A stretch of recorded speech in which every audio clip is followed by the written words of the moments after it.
Saya Sheila Imelda Akunto. Saya Hijai Wilson. Saya Nurpati Sariti Jupin. Saya Fauzia Firman.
Kemahiran pertama, kemahiran menganalisis soalan. Kemahiran ini penting agar karangan yang dihasilkan tidak keluar tajuk dan menepati kehendak soalan.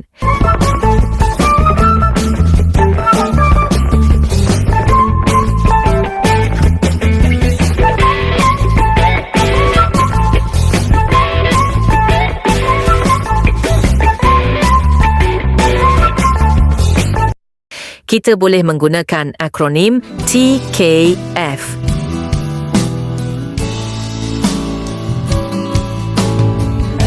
T. Tema. K. Kata kunci berdasarkan kehendak soalan.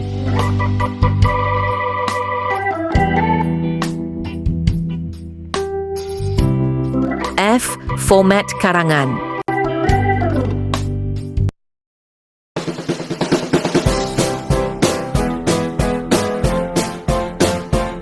Kemahiran kedua, kemahiran membina kerangka karangan. Kemahiran ini penting sebagai panduan menulis karangan agar idea lebih tersusun dan pertindihan idea atau keciciran idea penting dapat dielakkan.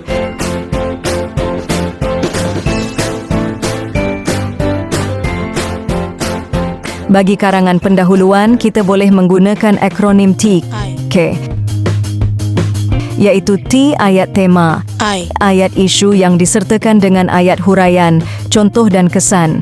K ayat yang mengandungi kata kunci berdasarkan kehendak soalan.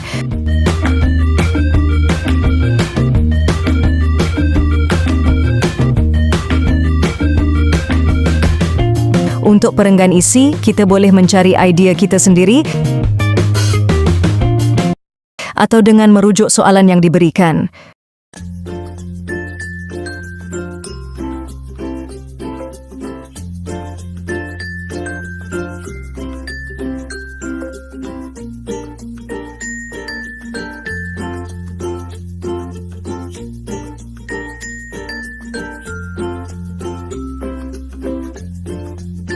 Untuk perenggan penutup, terdapat banyak akronim yang boleh kita gunakan.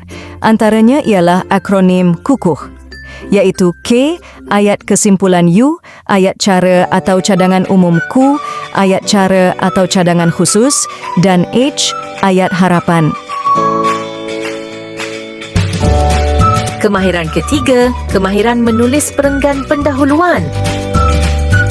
Kita boleh menggunakan akronim T, H, I, and K, iaitu T ayat topik, H ayat huraian, E ayat isu dan penerangan kepada ayat isu tersebut, N ayat kesan negatif daripada isu, dan K ayat yang mengandungi kata kunci. Berikut merupakan contoh perenggan pendahuluan.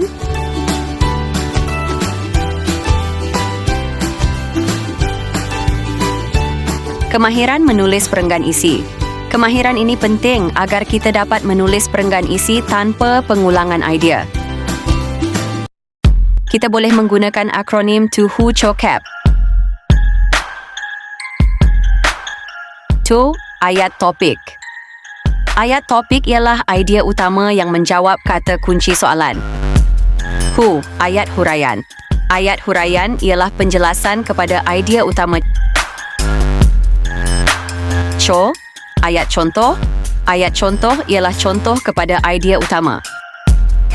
Ke, ayat kesan.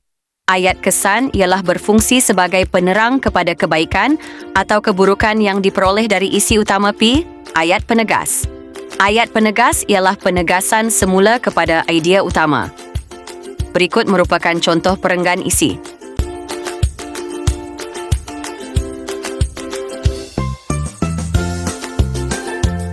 Kemahiran kelima, kemahiran menulis perenggan penutup.